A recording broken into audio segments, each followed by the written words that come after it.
I would like to call the June 14th, 2023 regular meeting to order. It is 5:30 p.m. There is a quorum present. Notice of this meeting has been posted in a time and manner required by law.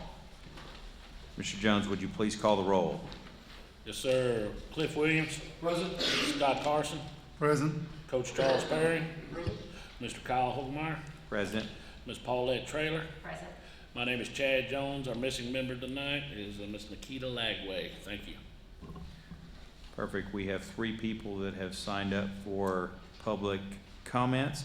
The board will now hear comments from the audience during the public comment portion of the meeting. The public comment portion of the meeting will be no longer than 30 minutes total. Each speaker will be allowed a maximum of 3 minutes to address the board. Groups of 5 or more that wish to express the same viewpoint on an issue must appoint a representative to speak on the group, and they will have 3 minutes to present, unless the topic is an item on the board agenda. Please respect the privacy of others. Refrain from identifying students, employees, and other community members by name. I will determine whether a speaker has attempted to solve a matter administratively through the resolution channels established by policy. If not, the speaker will be referred to the appropriate policy to seek resolution. Disruption of this meeting will not be tolerated at any time. Per board policy, the board does not respond to public comments. First speaker tonight is Ms. Diane Hibner.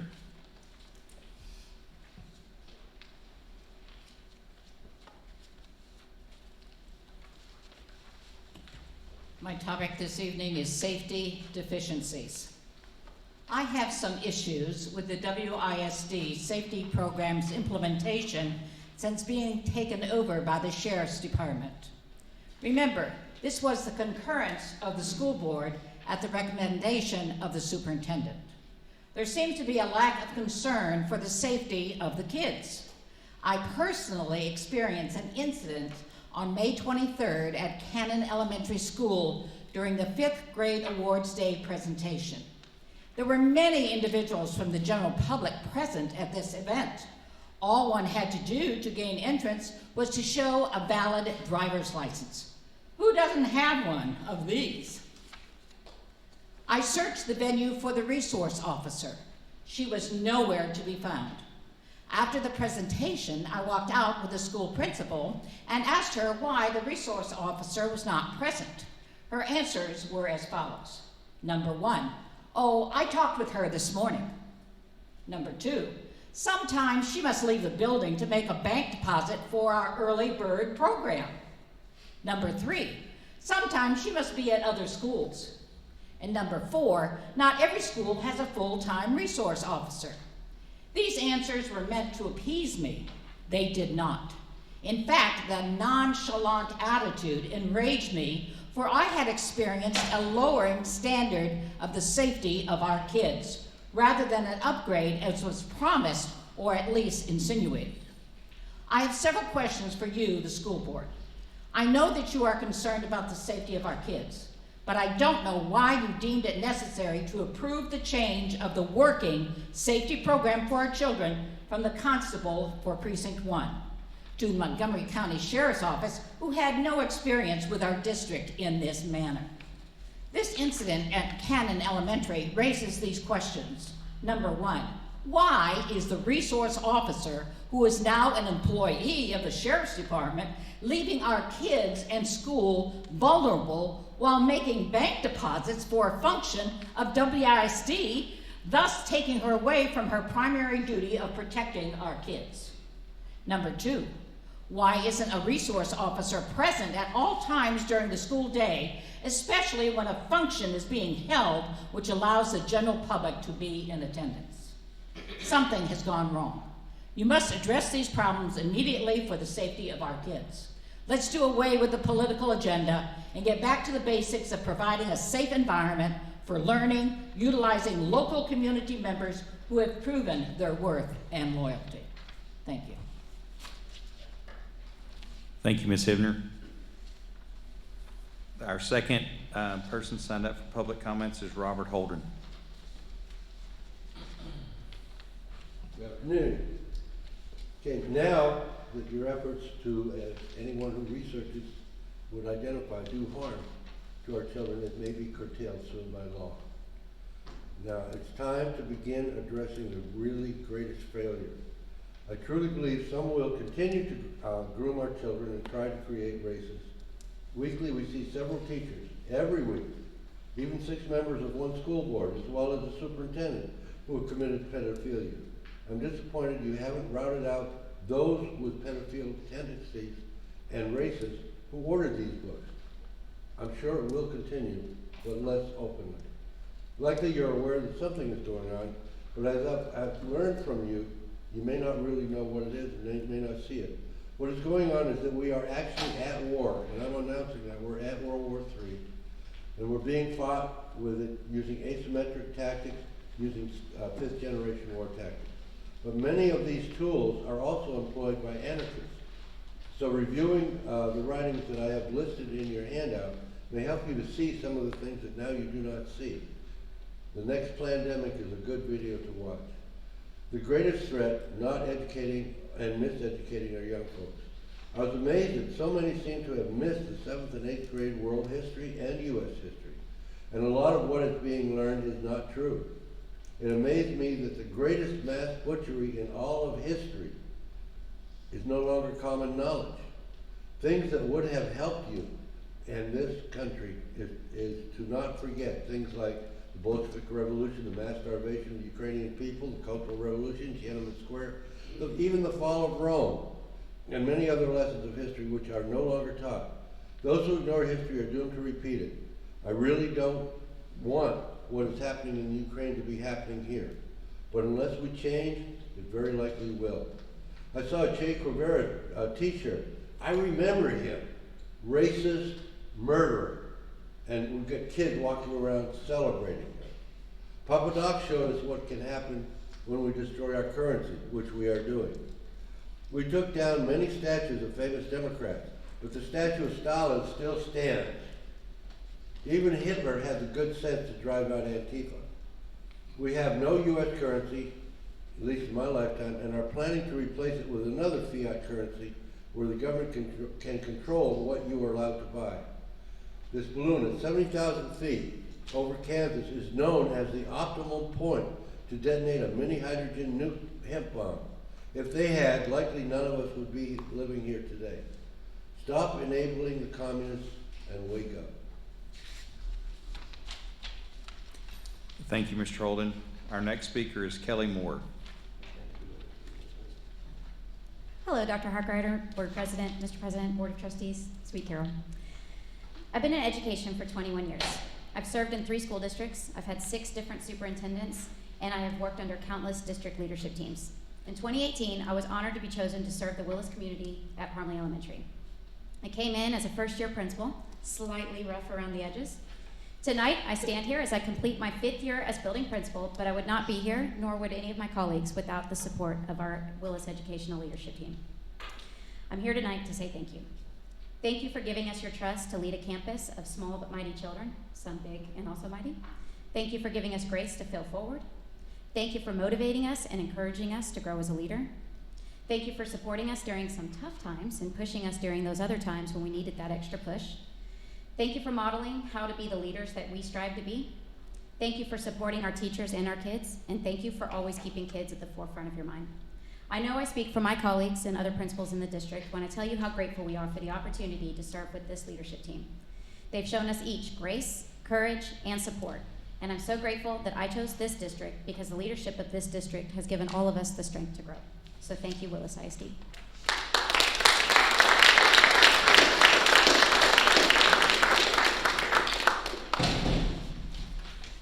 Thank you, Ms. Moore. Dr. Moore.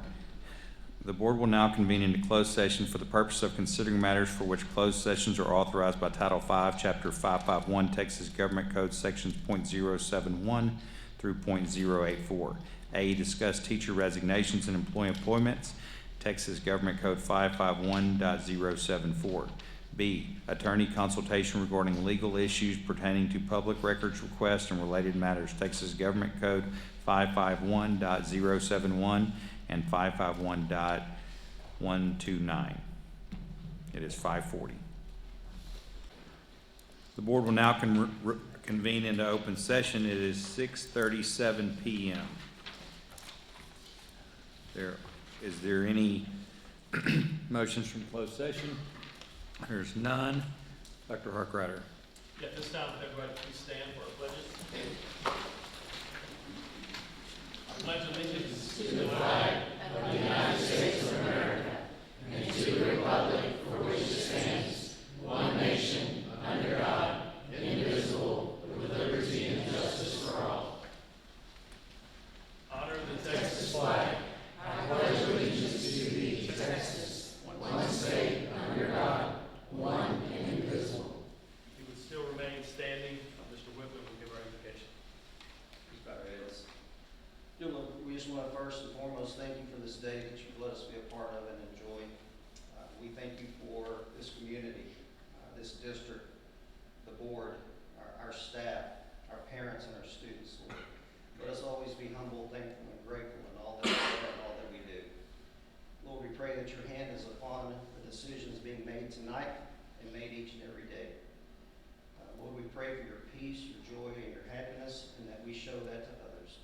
Lord, I know that you make each of us uniquely, but I pray that you will help us to be a blessing to others and show the goodness that you show us. We love you, we thank you, we ask for these things in Jesus' name. Amen. Amen.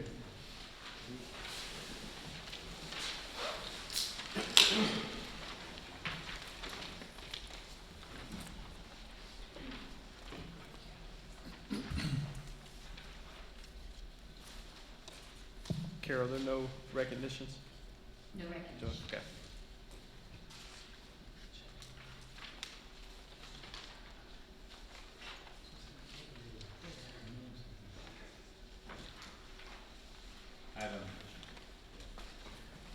Item 8, standing informational and ad hoc reports and items. A, Girl Scout project presentation, loads of care.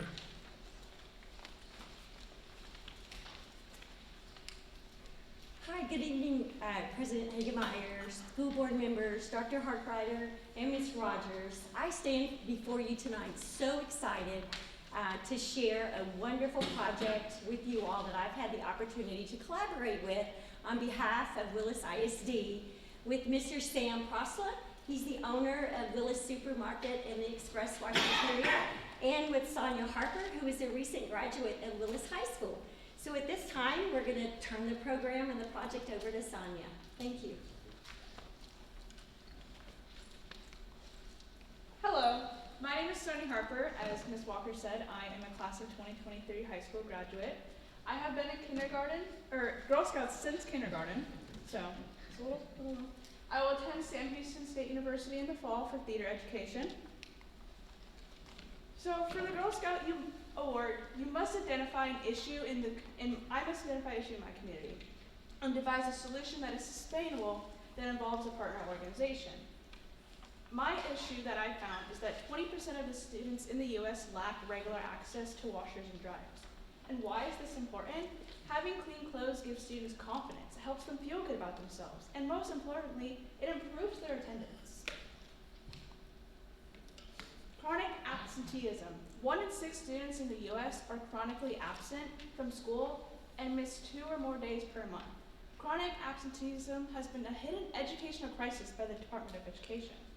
Chronic absenteeism is associated with an inability to read at grade level or grades and increased likelihood of dropping out.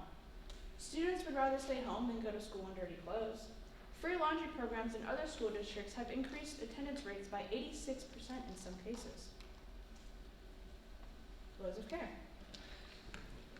My go-to project is called Loads of Care, and I have partnered with Sam Prosla at Express Washington to provide free use of washers and dryers for in-need students. And I've collaborated with the Willis ISD Office of Special Programs to identify those in-need students. We distribute a Wildcat Care Card to be redeemed at Express Washington. Work with area businesses and community organizations to solicit donations of detergent, fabric softener, and dryer sheets. I've already collected enough supplies for more than 1,000 loads of laundry from Buff City Soap, Willis Methodist Church, and my fellow Girl Scouts. On April 20th, 2023, the Loads of Care program was officially launched. An unplanned benefit. We have more detergent fabric softener, and dryer sheets that we can use right away. Extra supplies for the Loads of Care program will be donated to the Willis ISD Wildcat Resource Center. And I would like to thank my team, my mentor, and of course, Sam Crosla and Debbie Walker. And now for a video.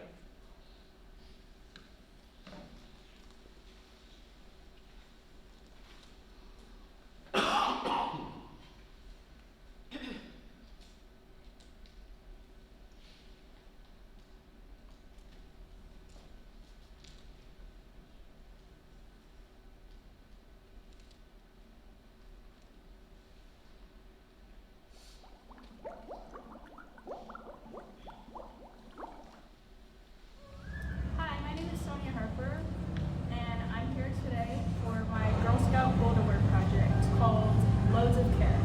It's held at Express Cafeteria, and today we're going to show you the process of how it is done.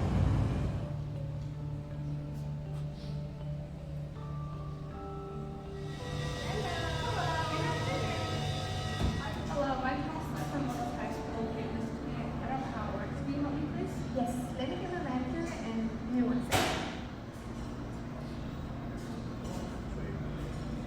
Hey, how are you?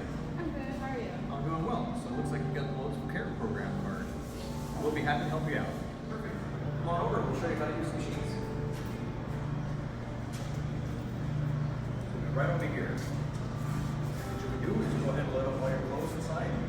We'll put in the coins and have that ready to show you how to use this machine. Perfect. Go ahead. So once you've loaded your clothes, our staff is going to come in and put in the coins to get it ready to turn on. We will load the softener and the soap so everything is washed and clean whenever the cycle is complete.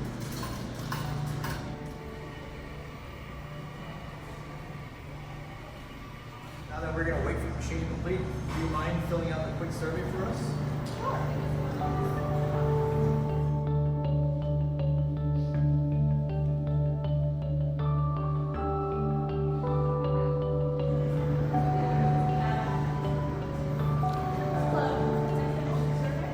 Perfect. Thank you, ma'am. We'll just wait until the cycle's complete, and then we'll show you to the dryers.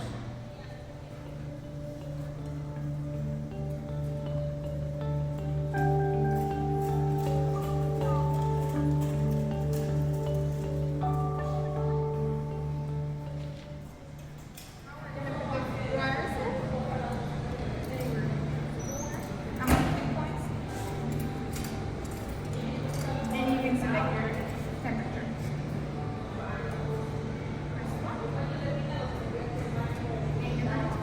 So when your dryer is on, keep it on the table to cool.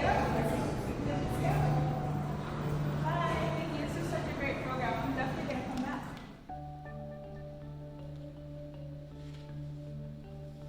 And that is how the Loads of Care program works. I want to give a big thank you to Willis ISD and Express Cafeteria for helping me achieve my Girl Scout Boulder Work. And Willis ISD would like to say a big thank you to Sonia for including our district in the program. It will definitely benefit our students and parents very much. Express Cafeteria is extremely grateful with this program and are excited to help out the students who are in need. Thank you, Sonia.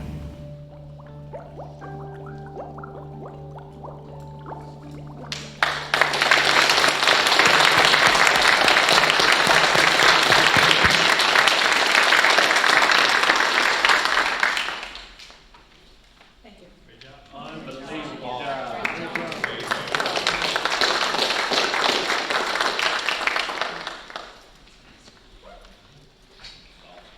Probably the best thing we could do is stop right there at home. That's awesome. Appreciate all of y'all, and I appreciate you giving your time and your money, because it's real easy to give a few dollars, but I could see that you were there for the video, and I appreciate that, because we've got a lot of kids that, like I say, I don't even think about this. This is something that, I mean, we all could do. We all could help little things like this, and so I appreciate you bringing this to our attention. We're going to keep this going. Item B, Safety Performance Report. Attached is the Safety Performance Report for May 2023. no accidents, and no lost time injuries. Item C, financial reports and bill payment. Attached are your financial reports as well as bills paid for the last month.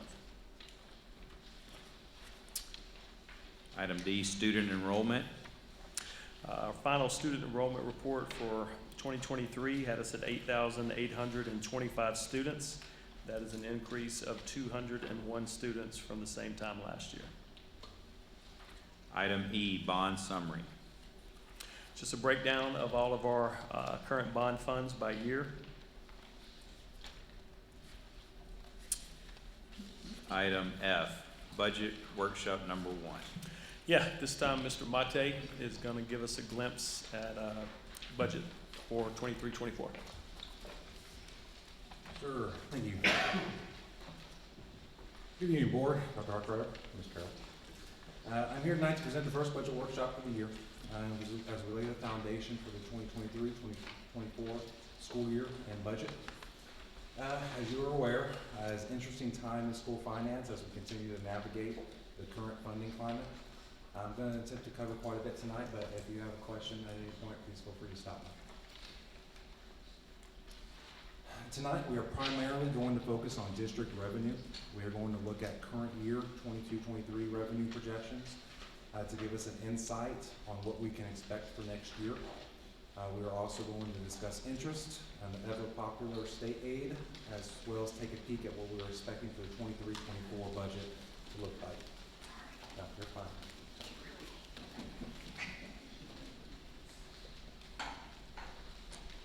At first, we'll review our revenue sources. The district has 3 revenue sources for the general fund. We have our local revenue, which is primarily funded by property tax revenue, interest revenue, and miscellaneous local revenue. That's things like facility rentals, athletic activity, dual credit, and things along those lines. We have our state revenue, which is just our state aid calculated and paid by the state of Texas. And then we have our federal revenue, which is primarily our SHARs, our school health and related services funding, which is Medicaid reimbursable funds tied to our special education department.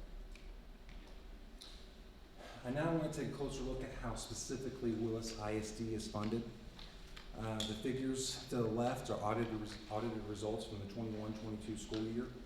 We ended last year with $76 million in revenues, with 57% coming from local sources and 40% coming from state aid. However, with the large increase in property values last year, the funding structure for Willis ISD has shifted this year.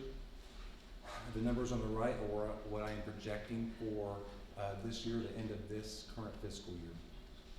I will add that these numbers are just projections, and that will shift some throughout the summer and as we move through our audit, but at this point, we have a decent idea of where it's going to land.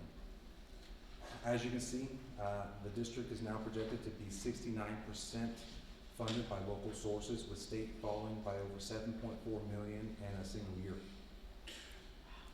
I will also add that this is not something that the district has any control over, but this is dictated by property values and state aid calculations. That being said, I am projecting that we will hit around $81 million in revenue for the 22-23 school year.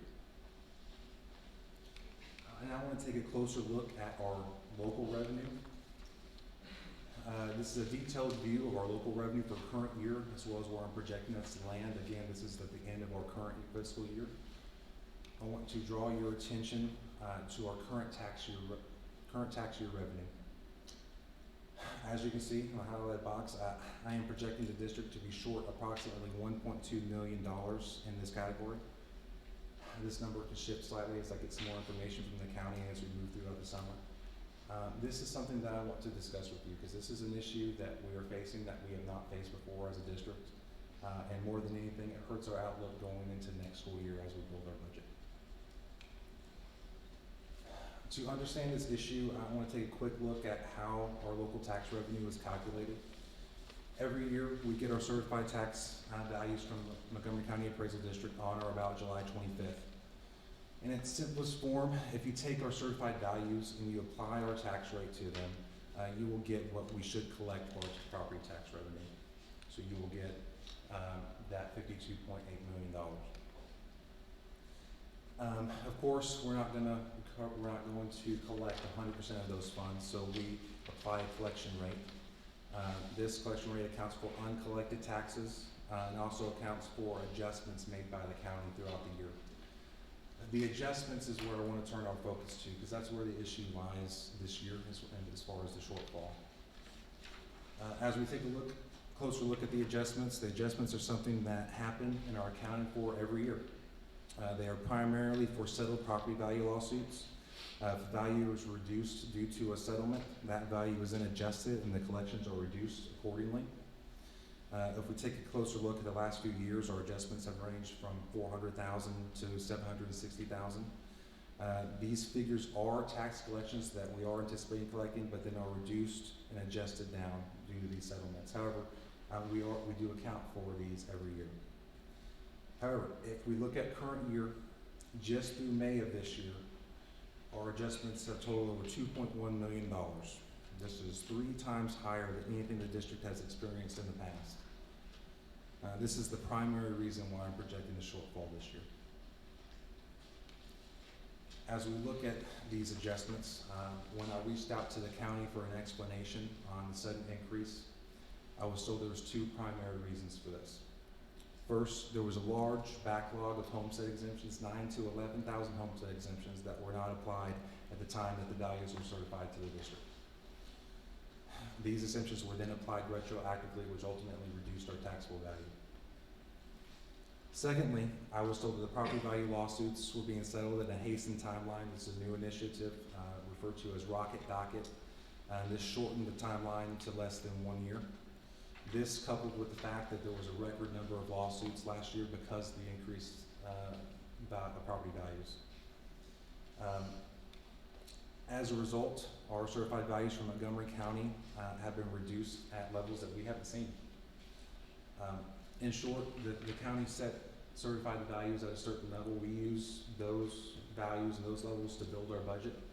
They then went after the fact and were adjusted down past the level that we have seen, and that is the reasoning for the tax collections being short. Before we move on, is there any questions on that topic? Because it's a big deal because again, we're not going to hit our budgetary number because of this, and I built this budget based off the data that I received from the county, and it has been adjusted. And this is the issue, like I said, throughout the county. So every district in the county is dealing with this right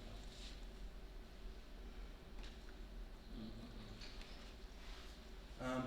Going back to our local revenue, we just looked at our current tax collections. I want to take a look at our interest revenue, because the shortfall that we have had in our tax collections, we are fortunately going to make up in the revenue and the interest category. As we take a glance at our interest earnings history, I do project that we're going to earn over $2.5 million in interest this year. Our investment pools are currently earning over 5.2%. I will say that is higher than anything that I have ever seen in our pools. If you take a look at last year, the district earned $300,000 all fiscal year. And the year before that, only $71,000. So the interest rates increase have had significant impact on our budget. However, that brings me to my next point. Additional interest revenue is never a bad thing. So certainly we will take as much as we can earn. However, as you can see by the previous slide, it is not a dependable source of revenue, as can vary significantly from year to year. The district can take advantage of it in various ways to fund one-time purchases such as buses or retention payments or things of that nature. However, it is not recommended to use for compensation packages just simply because it is not a guaranteed source of revenue going from year to year. Taking a look at our current year state revenue, the district originally adopted a $20.4 million budget. After the state released the property value study in February of this year, we were forced to adjust that down over $1 million. Current projections are slightly more positive, but we're still considerably less than what we originally anticipated. We're still finalizing the data submission to the state, so these figures will become more clear in the coming weeks and months. To kind of recap a little bit, all that I just went over as far as due to the adjustments from the appraisal district, we anticipate reduced tax collections for current year. State aid will also be short of our original budget amounts. However, interest revenue has increased dramatically over the prior year, and we've also been able to capture some additional federal revenue and been able to utilize some ESSER funds to soften the blow in some areas. Let's kind of put it all together and look at our current year. This is current year 22-23 revenue as a whole. I know I've kind of painted a bleak picture, but the outlook for current year is not negative overall. We are currently set to outpace our original adopted budget by approximately $704,000. However, as you can see, this is primarily due to the large amount of interest that we've earned. I'm going to go ahead and say this. This is a little earlier than I would typically show you end of year projections, specifically because the state aid is going to shift between now and when audit ends. But I wanted to paint the funding picture as we move to solidify the 23-24 budget. Looking at this, our two primary sources of revenue, being our tax collections and our state aid, fell short of our projections this year.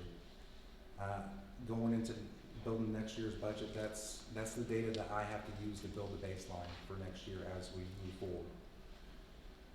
At this point, the state has not provided any significant additional funding despite the large surplus that they have on their level. That being the case, unfortunately, the funding projection for 23-24 is not as favorable as I would have hoped it to be. At this point, I'm going to start going into 23-24. Are there any questions about current year numbers and projections?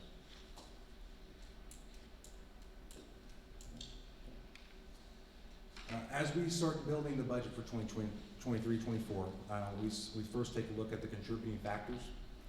Our refined ADA, which is our average daily attendance, is ultimately what we are funded off of. Our current year ADA is around 7970. I'm projecting to grow about 2.9% and approximately 8,200 students for refined ADA. Also, based off our preliminary property values, the district's projected tax rate will be set at 1.0746. Again, this is just a projection based off the current funding formula, but this is relatively solid, and this is an 8-cent decrease over prior year. This is also a 31-cent decrease over the past 5 years. Here's a question. Yes, sir. If they go from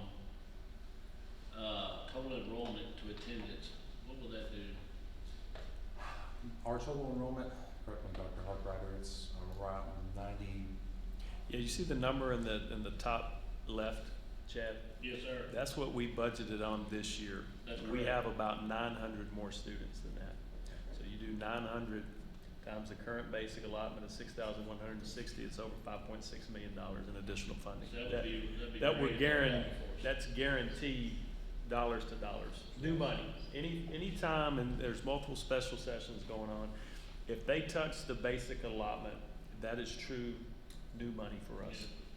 All the other ins and outs that they do may or may not be new money. If they touch that basic allotment, it is new money for us, as long as they don't take it away from somewhere else. And if they switch it to be funded from ADA versus enrollment, that would be significant new dollars for the district. That's all that happens for. Yes, sir. Yes, sir. There's still a chance in special session. We'll see.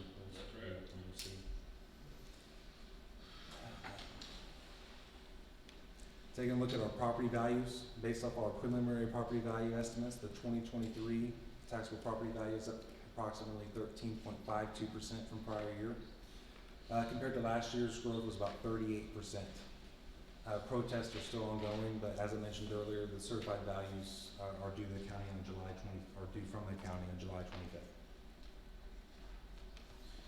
Okay, so taking a look at our 2023-2024 general fund budget, based off of known data from current year, I am projecting the district to bring in $56.7 million in local revenue, $22.7 million in state aid, and just over $2 million in federal revenue, for a total of $81.4 million revenue to balance the expenditure budget. Looking at the expenditure budget, the $68.5 million in payroll essentially only accounts for the minimal number of positions that we have added. Otherwise, it keeps everything else from current year the same. All positions, all salaries, everything else is flat at this point in time. For the operating budget, I did my best not to make any cuts. and had to account for some known increases. As you are aware, costs is up across the board. We had some pretty large increases when it came to utilities and insurance and things along those lines that we're having to conquer this year. That I can plan for next year, and I do my best not to cut the other areas. But I guess frankly, this budget's cutting us as tight as we ever have.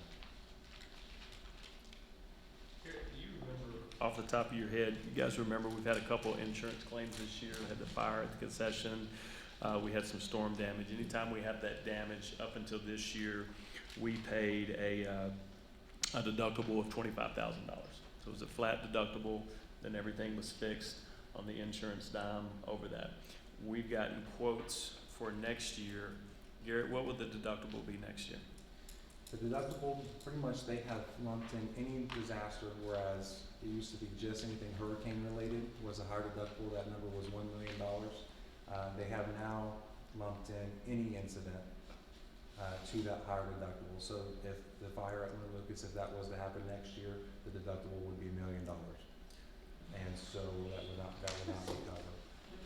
That is unfortunately the trend that we are seeing with insurance coverage. And it is extremely important. Wanted to make sure you guys heard that. From 25,000 to 1 million. To $1 million. And So, the two jobs we did with the freeze at the, excuse me, I'm sorry, Scott, I didn't mean to interrupt you. Go ahead. I'm sorry. Oh, I'm done.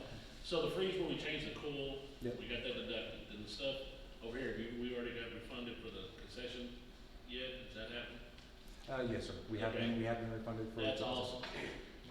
So those same things would be $1 million for us to deduct, neither one. Yes, sir. That is good. That would be for multiple claims, right? We'd have to meet the 1 million, then anything over that? I am not sure in that category. It might be, with an increase in as much as it did, I'm not sure. I'm gonna assume that that would be kind of like as we do with health insurance, you would build up. When If you the took district off got to the that million, everything else would be covered. There's a lot of changes. They had mentioned to Garrett, hey, expect some changes. We had no idea that $25,000 to Europe up to $1 million is kind of, Are these Wow. insurance something that we could shop? with the size of our school district, with who we're using, no, smaller firms can't touch it. Yeah, they can't handle it. They don't have the overhead to handle that. There have been a few firms that we have looked at in the past, but they simply don't have the capacity to be able to handle our claims. Yeah. And So you're limited. we are limited this one. Garrett, correct me if I'm wrong, but last year we had, on the health insurance side, we had to make an adjustment. Is that figured in any of this? Because I'm assuming, because correct me if I'm wrong, Dr. Harker, that was something that was gonna be we were going to have to deal with that again, correct? We increased the contribution $50 last year, and that was built into last year's budgetary figures, and that is built into this as well as far as maintaining that. Based on this year's, based on this year's activity in our health insurance fund, we should break even. So, which was the goal with that increase, and we also increased the employee premium a little bit to basically essentially break even on the health insurance fund. We split basically $100. The district gave $50 additional dollars. Employees took on a $50 premium increase. And the goal was to keep that balanced out so we would not hit that shortfall. And this year has worked to our advantage that it has stabilized. So this year's budget is built to maintain that, but not increasing anything on that.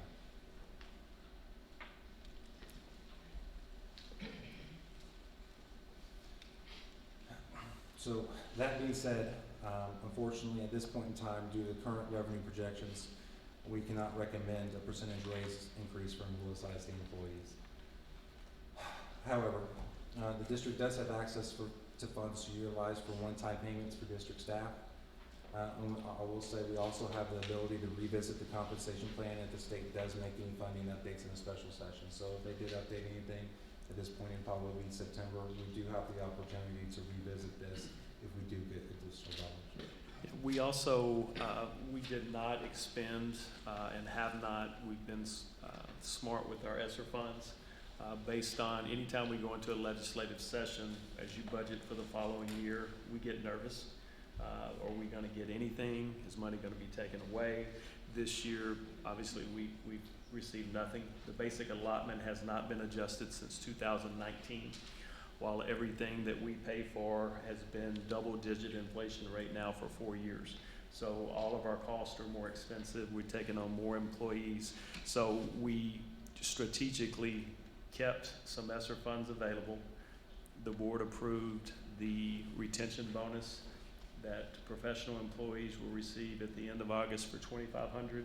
Hourly employees returning with us will receive $1,500. The board will have a decision to make. Since we have saved some ESSER funds, you can make the decision to give another retention bonus in December. You can load it all up and do it there, or you can strategically do everybody with us in December a bonus and then earmark more money for retention bonus in August for everybody that comes back again. So you've got two different ways, and if you added those up, let's say on average, so you give, we'll say hourly employees, $1,500 in August, $1,000 in December, $1,000 in August. So hourly employees would get a $3,500 adjustment over the course of a year, which is a lot more than we normally give when we give a strategic raise of X cents on the dollar. Dr. Harper is exactly right. And the scenario that I ran was $2,500 and then $1,500 in December as per potential. And showing that view just to kind of show the view of what that looks like versus a percentage raise. It is unfortunate, obviously, our goal would be to give a percentage raise, but having these ESSER funds available to give the one-time payments and what that looks like to a first-year teacher at $55,000. We have the $2,500 August retention, and if we were able to do something around $1,500 in December, that's about $4,000, which would be over 7% of their starting salary, and for a 10th-year teacher would be about 6.6%. Garrett, on the August 23, when will that payment be made? It's going to be made around August 20th. It's going to be between August 15th payroll and 9/1 payroll, and we'll have that. Obviously, they'll have to meet that certain criteria, and that will be made to essentially anyone who would be eligible for a percentage raise is going to receive that payment. And then the December would be before Christmas? Yes, sir. Last year we paid it out around, I want to say around 12.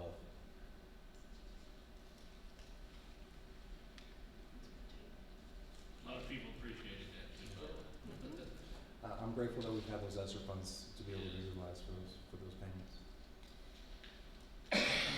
Looking at our debt service budget for next year, I do anticipate there will be no issues balancing that budget for the upcoming year. If you remember this year, we've had a planned deficit for current year, but everything else staying the same. We will return to a balanced budget for 23-24 with a total budget of $20.8 million. I don't anticipate any issues there. Child nutrition budget. I also anticipate no issues in balancing the child nutrition budget for next year. For current year, if you remember, we were required to spend down our fund balance this year, which is why Michael's been going crazy, updating serving lines and equipment and things along those lines. There's a small chance that we might have to do that again next year, just based on we can't spend the money fast enough to satisfy his people. But I will be monitoring that throughout the summer, and I don't think that's going to be the case this year. We'll also not receive the federal reimbursement rate until July. So we'll adjust accordingly once those numbers are published on that end. But I anticipate a balance budget for next year as well. Are there any other questions? Great, if you come back with better news in July. Yeah, I hope so. You want to take a ride up to Austin? Let's go. I might need to. Ken we're talking about. I tell you, it is unbelievable. Thank you, Garrett. Yeah. Great job. Great job. Thank you, Gary. Awesome job.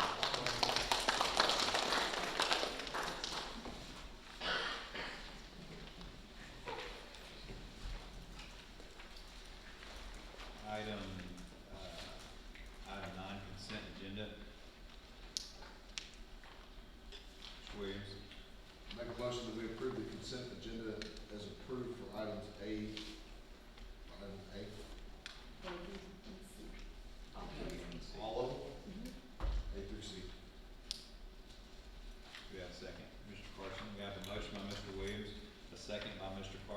Is there any further discussion? All those in favor? Motion carries 6-0. Item 10, discussion and possible action items. Discuss and consider approval of reclassification of one high school assistant principal position to a high school associate principal position. Thank you, Mr. President, Board, Dr. Harkrider, Ms. Rogers. There's actually two on there. With the growth of enrollment at the high school, that's created more services and duties that need to be monitored. We feel like we'll be better able to utilize a current assistant principal position to do that. This will provide us the ability to have two associate principals. One would typically be over instruction, teachers, and then the other would be over more of the student-centered monitoring those activities. In addition, we have a special education aide that's been trained in producing Braille and other components for our visually impaired students. Very specialized thing that they've been trained to do. So we're asking to reclassify one special ed aide position into a specialized service position, and that would take that from a pay grade 1 to a pay grade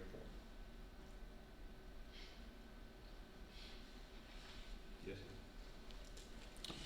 Make the motion that we accept the superintendent's recommendation to approve the reclassification of one high school assistant principal position to a high school associate principal position and a special education aide to special education aide specialized services position. We have a motion by Mr. Carson, a second by Coach Perry. Is there any further discussion? All those in favor? Motion carries 6-0.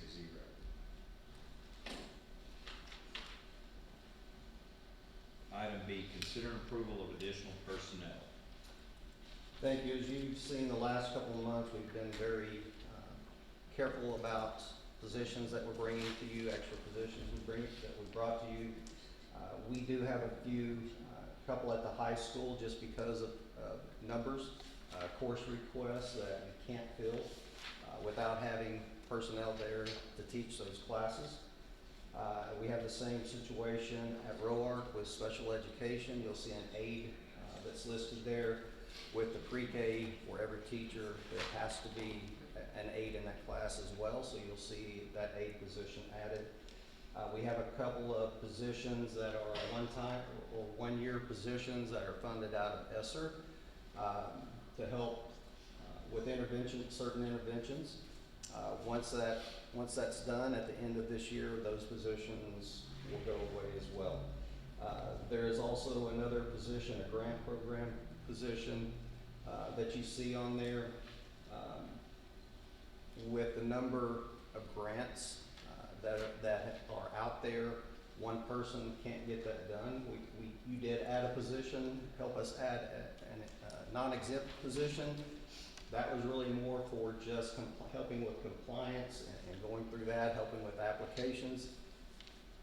There's a lot there. We had nearly $14 million in federal grants. With that comes a lot of monitoring, a lot of compliance issues that need to be monitored. On top of that, we need to make sure that we're not leaving any money on the table as far as grants that are out there that this position, a supervisor position, will be able to help with those situations and that we're getting all of it that we can. Mr. Guns. I'd like to make the motion that we accept the superintendent's recommendation to add the positions listed above.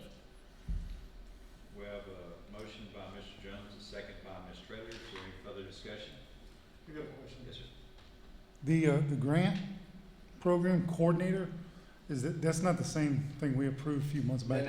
That will be an exempt employee, a professional employee that will oversee the position that was created earlier. This position will be in charge of making sure that we're getting the grants or we're applying for grants, working with the campuses, especially at the campus level, to make sure that they're going through completing what needs to be completed.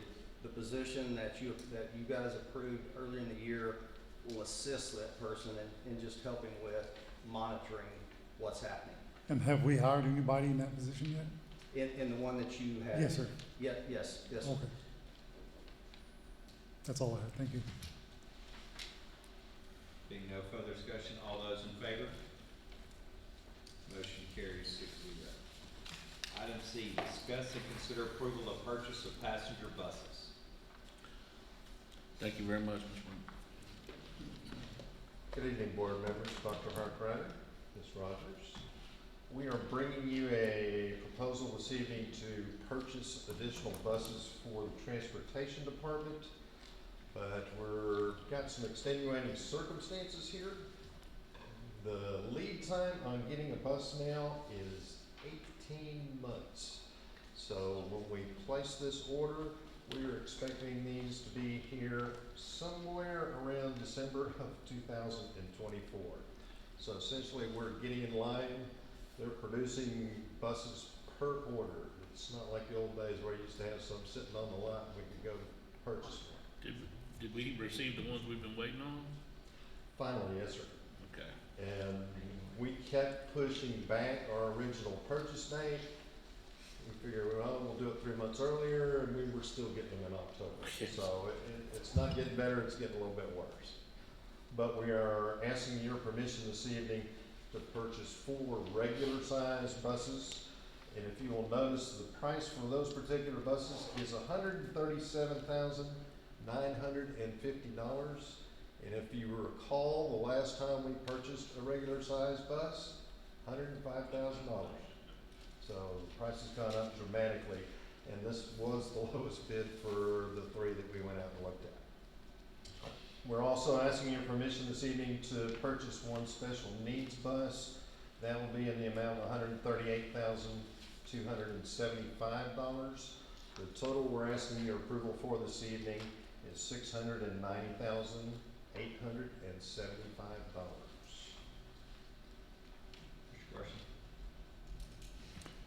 I move that the board accept the superintendent's recommendation to approve the purchase from Thomas Bus Gulf Coast GP Incorporated in the amount of $690,875 from Function 34.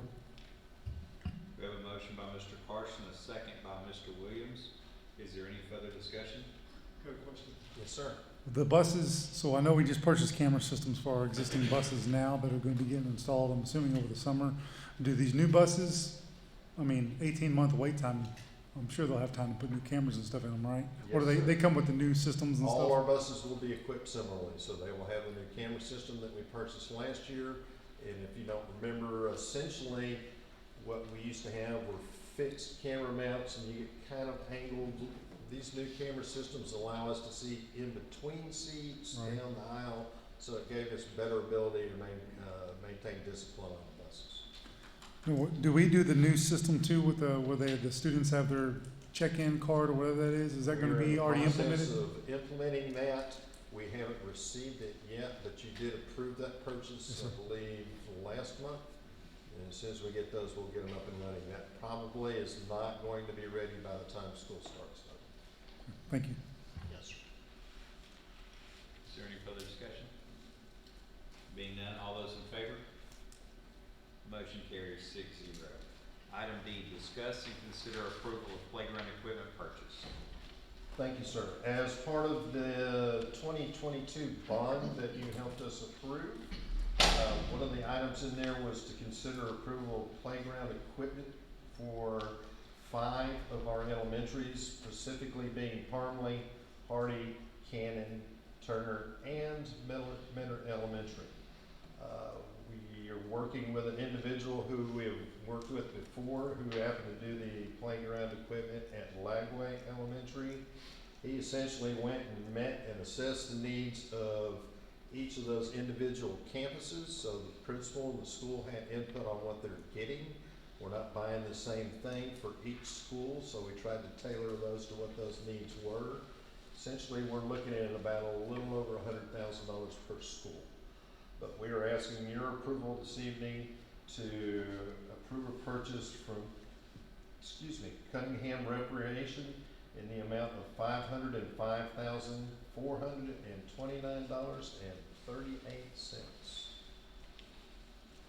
Mr. Williams.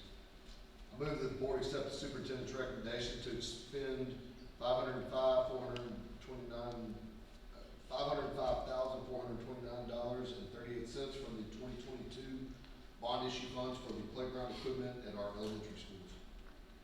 We have a motion by Mr. Williams, a second by Ms. Traylor. Is there any further discussion? I do. Yes, sir. When's this set for delivery? They should have it delivered here within the next 4 weeks, I believe. So it'll be ready The for school. objective is to have it ready by the start of school, yes, sir. That's gonna be outstanding. It'll be pretty neat, yes, sir. Any further discussion? Being none, all those in favor? Motion carries 6-0. Item E, discuss and consider approval of bleacher rentals. Thank you, sir. We continue to supplement seating at Yates Stadium. This will be the same amount capacity-wise that we added last year. And for those of you who don't remember, we're adding enough additional rental seats to put another 2,240 people at the football game.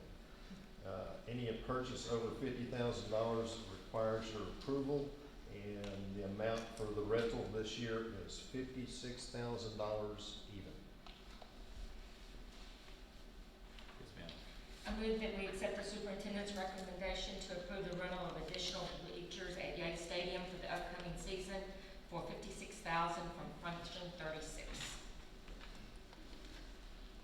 We have a motion by Ms. Traylor, a second by Mr. Williams. Is there any further discussion?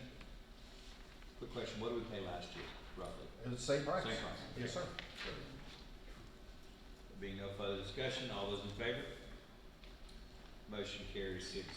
Thank you, board. Item F, discuss and consider approval of security camera purchase. Good evening, Board. Dr. Harkrider. As we continue to improve on our security, we worked with our campus administrators and school resource officers and have identified several areas at our elementary and secondary campuses as not having adequate camera coverage. So we're looking to provide that additional coverage at those campuses for the visibility of the campuses at those locations listed in front of you. The total cost of this project is $187,521, and we're asking to move forward with this and your approval this evening. Mr. Jones.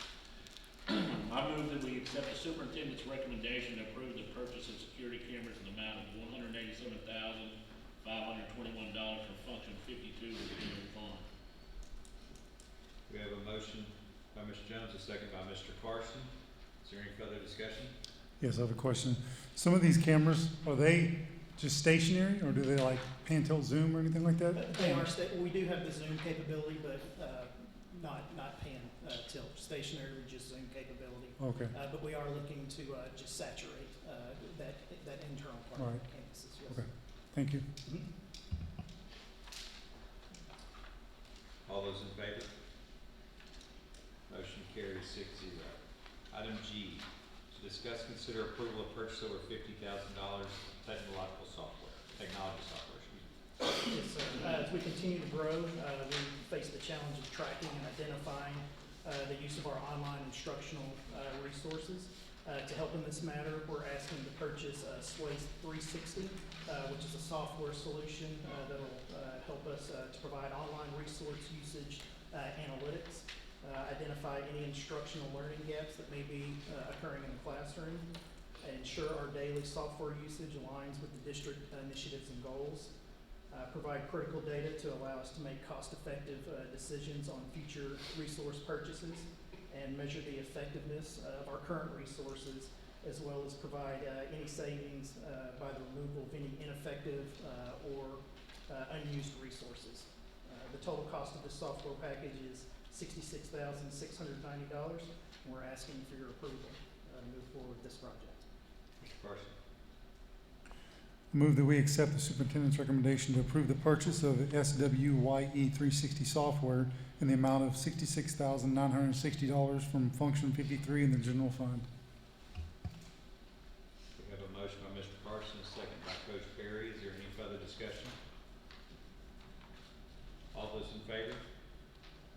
Motion carries 6-0. Thank you. Item H, discuss, consider approval of change of policy, FNG local. Good evening, Board, Dr. Harkrider, Carol. So in your packet was the FNG policy, local, and in that policy that's related to grievances. The board is not required to address complaints concerning students' participation in extracurricular activities that does not involve a violation of the right guaranteed in Education Code, Chapter 26. So basically what that is if a grievance is filed based on a student not making a team, that would stop at level 2, and the board would not be required to hear level 3. So we are asking for action if the board decides. Mr. Williams. I move that we accept the superintendent's recommendation to the board to approve the change to the Willis ISD policy FNG local as submitted. We have a motion by Mr. Williams, a second by Mr. Parson. Is there any further discussion? All those in favor? Motion carries 6-0. Item 11, board member comments.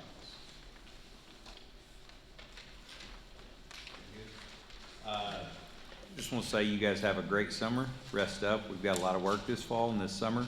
So definitely appreciate everything that you're doing to get your campuses ready. As I said in my email, if your teachers have any questions, if y'all have any questions, you have my cell phone number.